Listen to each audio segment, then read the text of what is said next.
सभी दर्शकों का मेरे चैनल के इस नए वीडियो में स्वागत है। आज जिस मूवी का एक्सप्लेन मैं लेकर आई हूँ वो एक कमाल की मलयालम फिल्म है और उसका नाम है कॉमन।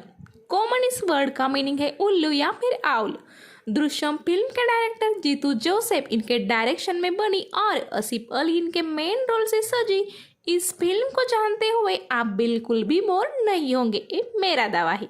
इस फिल्म में ड्रामा, सस्पेंस, थ्रिलर इन सब की कोई भी कमी नहीं है। आगे बढ़ने से पहले मेरी आपसे रिक्वेस्ट है कि अगर आपने अब तक मेरे चैनल को सब्सक्राइब न किया हो तो प्लीज़ कर दीजिए और वीडियो को अंत तक देखकर इसे लाइक करना ना भूले। तो चलिए अब बढ़ते हैं आगे। मूवी के शुरुआती सीन में हम देखते हैं कि पुलिस की एक टीम एक बड़े होटल में चोरी के केस की इंक्वायरी करने आती है।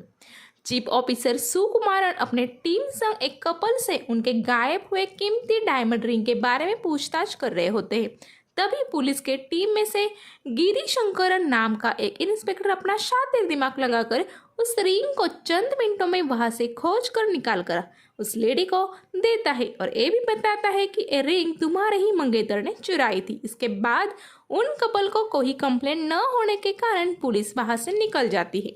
अपने काम में पूरी जी जान लगाने वाले गिरीशंकरन से उसके सीनियर काफी इम्प्रेस रहते हैं, तो वही उसके कलीग उससे हमेशा जेलस फील करते हैं।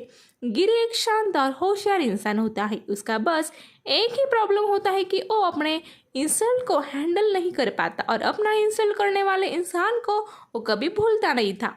उसके बाद हम गिरी को अपने गांव में घूमते हुए देखते हैं। उसकी क्लासमेट लक्ष्मी इसको गिरी काफी पहले से पसंद कर रहा होता है। उसे चुपके से देखने का कोई मौका वो कभी भी हाथ से नहीं जाने देता था।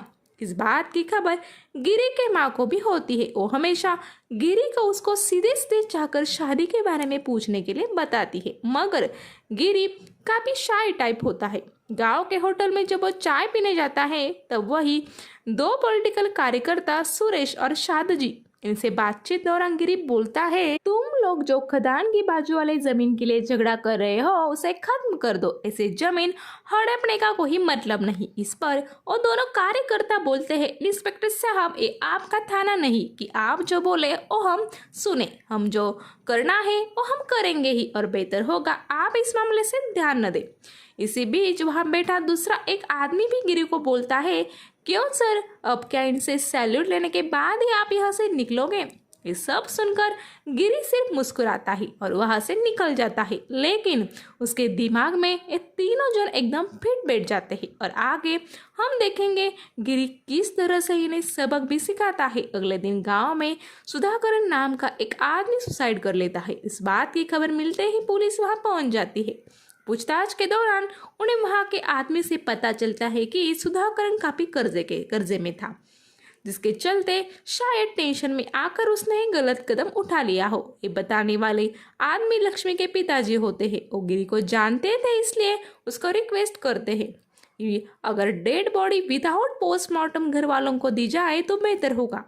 इसके बाद पुलिस भी केस ज्यादा पेचीदा न होने के कारण बॉडी घर वालों को सौंप देते हैं। घर वाले भी अंत विधि की तैयारी में लग जाते हैं, मगर वो विधि करने के लिए पड़ोस के गांव से एक ब्राह्मण को बुलाते हैं, ना कि गांव के रेगुलर ब्राह्मण को। इस बात तो गिरी के साथ साथ सभी लोग नोटिस तो करते हैं, मगर कोई कुछ बोलता नहीं। अगले दिन पुलिस स्टेशन एक लड़का आता है जिस पर ड्रग्स साथ में रखने का आरोप उसके कॉलेज के कुछ स्टूडेंट्स लगा रहे होते हैं। दरअसल वो वही लड़का होता है जिसने गिरी का होटल में इंसल्ट किया था। उससे प्राइमरी पूछताछ बाद वो इनोसेंट होने के बारे में पता चलने पर भी अपने इंसल्ट का बदला लेने के उद्देश्य से गिरी उसको इस केस में फंसाना चाहता था और अपने सीनियर्स को गलत जानकारी दे रहा था। उसके सीनियर्स ये सब जान जाते हैं और वो गिरी से सीधे पूछते हैं, तुम्हारी इसके साथ कोई दुश्मनी है? जिस पर गिरी की बोलती बंद हो जाती है। तब सीनियर सोमन उसे बोलते हैं, तुम्हारी होशियारी की वजह से मैं तुम्हें पसंद करता हूँ गिरी, मगर तुम्हारा ये रिवेंज लेने वाला अंदाज काफी गलत है। ये तुम्हें एक दिन जरूर ले डूबेगा। मैं अब रिटायर हो जाऊंगा, तुम्हारी सर्विस लंबी चलेगी। मेरे जैसा तुम्हें हर कोई सीनियर नहीं संभालेगा, वक्त रहते सुधर जाओ।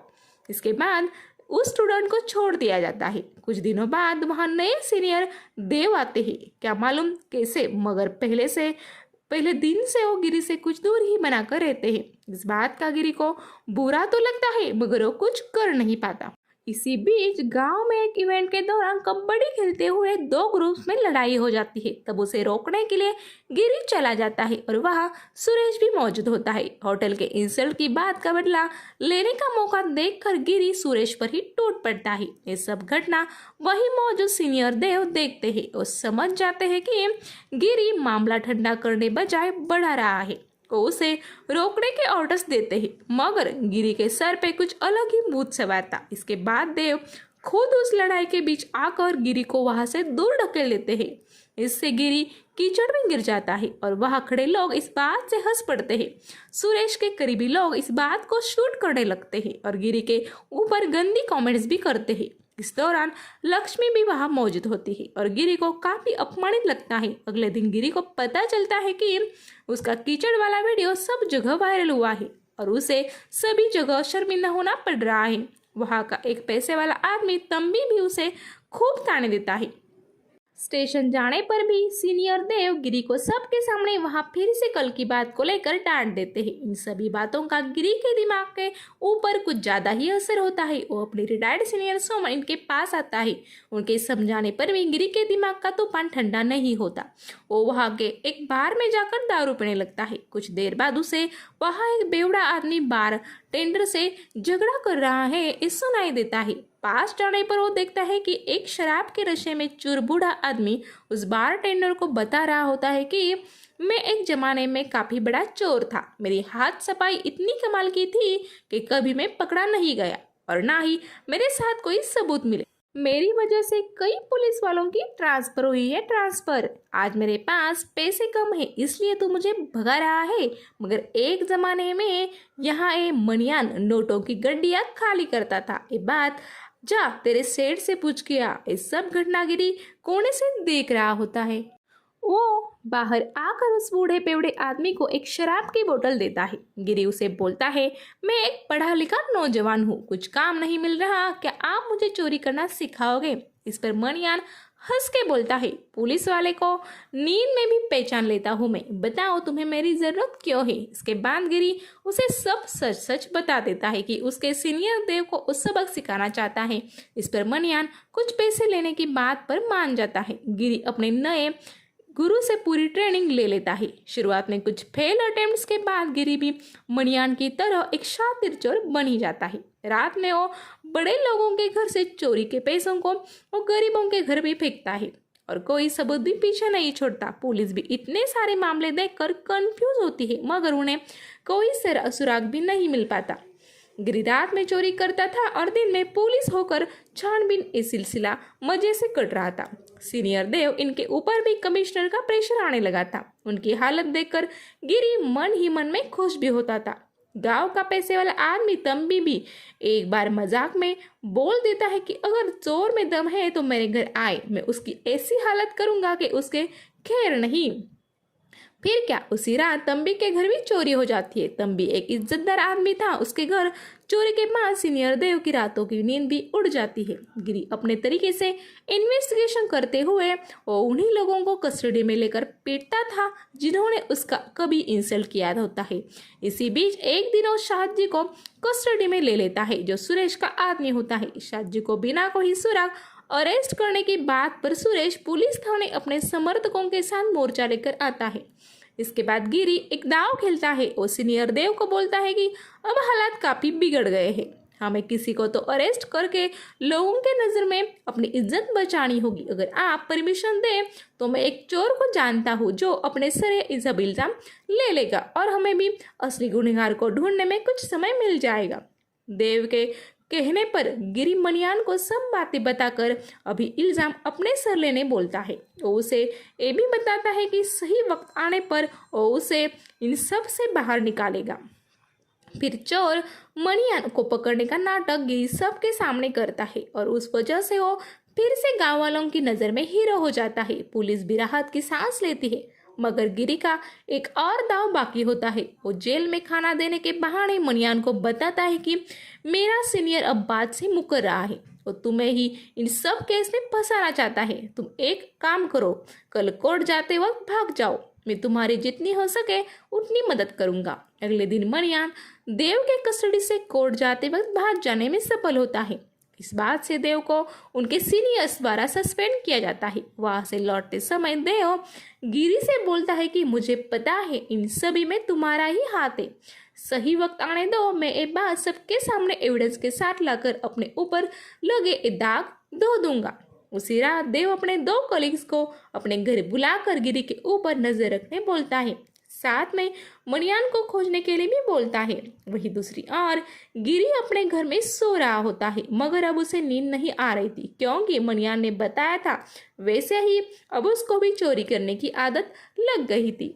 फिर क्या, गिरी गांव में रामास्वामी आदमी के घर चोरी करने जाता है। दरअसल रामास्वामी ने अपनी जमीन बेचकर पैसे इकट्ठे किए होते, जो बात गिरी को उसी दिन पता चली थी। मगर इस बार गिरी का नसीब उसे धोखा दे देता है। रामस्वामी घर में जगह होने के कारण वो गिरी को पकड़ लेते हैं और उसको बेनकाब कर देता है। इतने में गिरी वहां से भागने लगता है। रामस्वामी भी उसका पीछे करने लगता है, फिर थक कर और रुक जाता है और गिरी की और देखकर चिल्लाता है, आखिर कितना भागोगे?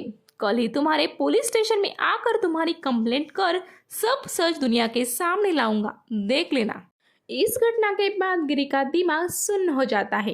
वो तुरंत अपने गांव से दूसरी जगह भाग जाता है, मगर वहां जाकर उसे अपने माँ की फिक्र सताने लगती है। इसके बाद अगले दिन जब वो डर कर गाँव में आ रहा होता है तभी उसे खबर मिलती है कि रामस्वामी ने परसों ही सुसाइड कर ली है और वो पैसों के तंगी में था।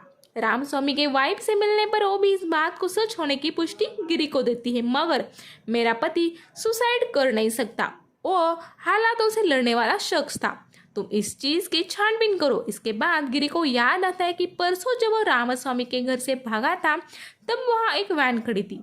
रामास्वामी के सुसाइड स्पॉट पर भी वैन के टायर्स के निशान थे। इसका मतलब इस मामले में कुछ तो गड़बड़ है। इसी बीच गिरी के नंबर पे एक अननोन नंबर से वीडियो आता है जिसमें रामास्वामी गिरी के पीछे भाग रहा था और मैं तुम्हें छोड़ूंगा नहीं ऐसा चिल्ला रहा होता है।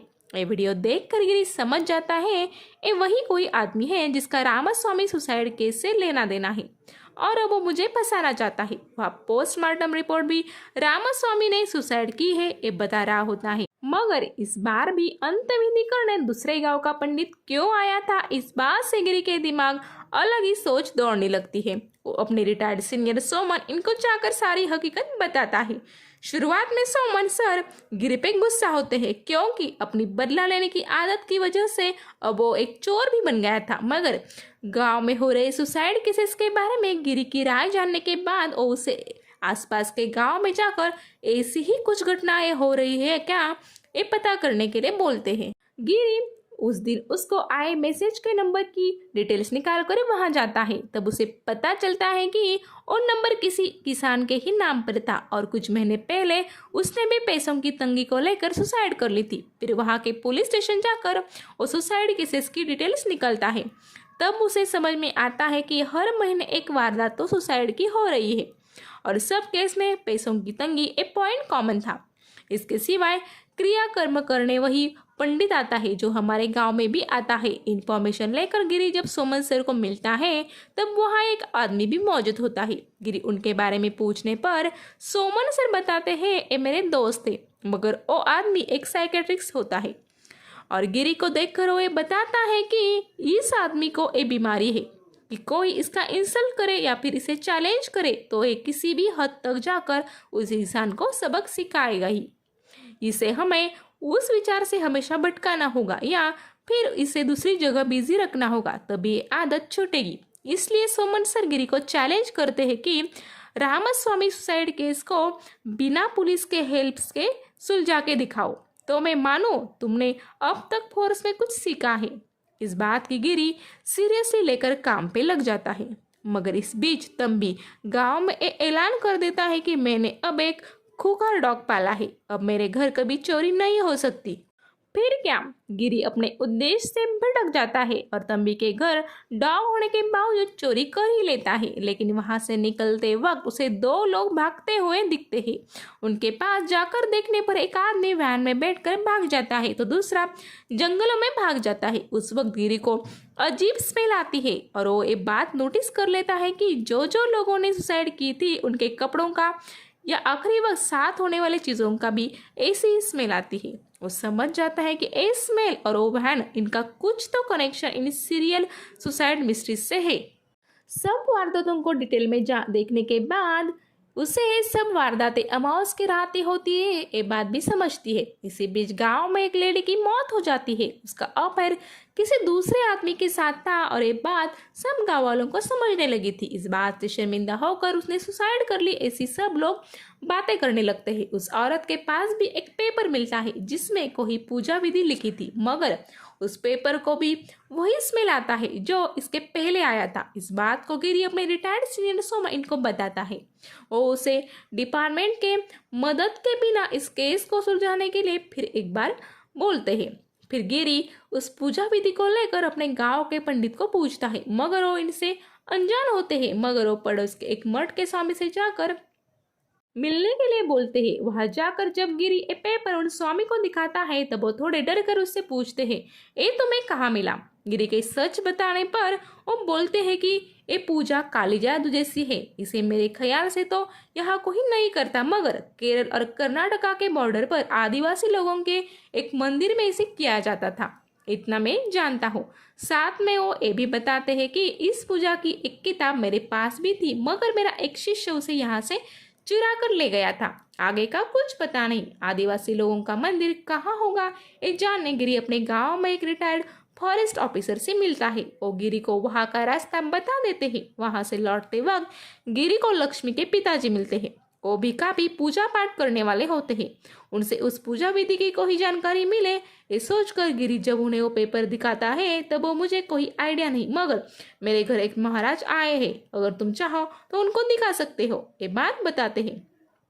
घर जाने पर गिरी देखता है ये वही महाराज है जो गांव में सुसाइड किए लोगों का अंतिम संस्कार करने आता है। वो पेपर देखकर उस पूजा विधि के बारे में कुछ नहीं जानता ऐसा बोलकर वहां से जल्दी जल्दी में निकल जाता है। उस आदमी के बदन को भी वही स्मेल आ रही होती है जो उस पूजा विधि के लेटर को थी। गिरी को उस महाराज पर भी अभी शक होने लगता है। वो उसका पीछा ही करने वाला था, मगर गिरी को आदिवासी भाग में वो मंदिर भी आज ही जाना होता है क्योंकि वो दिन अमावस का ही था। शायद आज भी कुछ घटना हो सकती है, एक गिरी का मानना था। फिर गिरी जंगलों के रास्ते से होते हुए मंदिर की ओर बढ़ता है। इसी बीच उसे पुलिस स्टेशन से अपने कलीग का कॉल आता है जो बताता है कि लक्ष्मी के माता पिता उसके मिसिंग की कंप्लेंट लिखवाने आए थे। लक्ष्मी को कुरूप स्वामी नाम का वही पंडित एक पूजा विधि के लिए लेकर जा रहा हूँ ऐसा बोला, मगर वो कहाँ गायब हो गया ये किसी को पता नहीं। इसके बाद गिरी को एक कंफर्म होता है कि इन सब में वो कुरूप स्वामी पंडित का ही हाथ थे। उसके बदन को वो स्मेल भी आ रही थी। वो तेजी से आदिवासी भाग के मंदिर में पहुंचता है। वहां चुपके से अंदर जाने पर वो देखता है कि वहां एक औरत को बांधा गया है और उसके गले में फांसी का फंदा है। पास जाकर देखने पर उसे वो लक्ष्मी ही है ये पता चलता है। वो तुरंत लक्ष्मी को छुड़ाने लगता है, मगर इसी बीच को ही पीछे से आकर उसके सर पे हमला कर देता है, जिस वजह से गिरी बेहोश हो जाता है। होश आने पर गिरी अपने आप को ही उस फंदे में बंधा पाता है और सामने का नजारा काफी चौंकाने वाला होता है। लक्ष्मी और कुरूप स्वामी ये दोनों मिले हुए होते हैं। वो दोनों जन अमर होने के लिए हर अमावस को एक आदमी की बलि देते थे। कुरूप स्वामी उसे बताता है कि तुम चोरी करते थे ये बात मुझे पता थी, मैंने ही रामस्वामी का वो वीडियो तुम्हें भेजा था। मैंने सोचा तुम डर कर ये सब करना छोड़ दोगे, मगर तुम तो रात में ही घूमते थे और हमारे काम में टांग अड़ाते थे। ऊपर से सब जानकारी इकट्ठा कर अब हमें ही पकड़ने चले थे, इसलिए हम दोनों ने सोच समझ कर तुम्हें यहाँ आने मजबूर किया और आज तुम्हारी बलि देकर हम हमेशा के लिए अमर होने जा रहे हैं। लक्ष्मी भी अपने बारे में सच बताती है कि वो एक ट्रांसजेंडर है। वो इसी वजह से किसी लड़के को पसंद नहीं करती थी और उसकी शादी रुकी थी। गुरुस्वामी से मिलने के बाद उसको जीने का एक नया मकसद मिला और अब वो भी उनके साथ अमर हो जाएगी। इसके बाद वो पूजा के लिए एक वनस्पति गिरी के ऊपर डालने लगते हैं, जिसका स्मेल गिरी को वैसे ही लगता है जैसा उस लेटर पे था। इसके बाद बड़ी चालाकी से गिरी अपने आप को छुड़ा लेता है और पूजा में धुंध कुरूप स्वामी को मारने लगता है। लक्ष्मी को वो सर पर मारकर बेहोश कर देता है, मगर कुरूप स्वामी को कानून के हवाले कर देता है। लक्ष्मी को वो जानबूझकर मेंटल हॉस्पिटल भेज देता है, क्योंकि उसे पता था कि वो कुरूप स्वामी के बहकाव में आई थी। वैसे वो इंसान बुरी नहीं थी। उधर पुलिस मनियान को भी पकड़ लेती है, मगर वो गिरी के बारे में किसी को कुछ नहीं बताता। गिरी को इन सब सुसाइड केसेस को सुलझाने के लिए गवर्नमेंट से मेडल और स्टेट सीआईडी में ट्रांसफर मिलती है। जब एक खुशी की खबर गिरी को देने उसके सीनियर घर आते हैं, तब गिरी शांत बैठा होता है और तभी एक कांस्टेबल वहां आकर पिछली रात गांव में फिर से चोरी हो गई है बताता है। ये सुनकर ओ सीनियर्स सुधर जा गिरी सुधर जा ऐसे चिल्लाकर अपने सर पे हाथ मार लेते हैं। एक दिखाया जाता है और इसी सीन के साथ ये मूवी खत्म हो जाती है। Bye bye.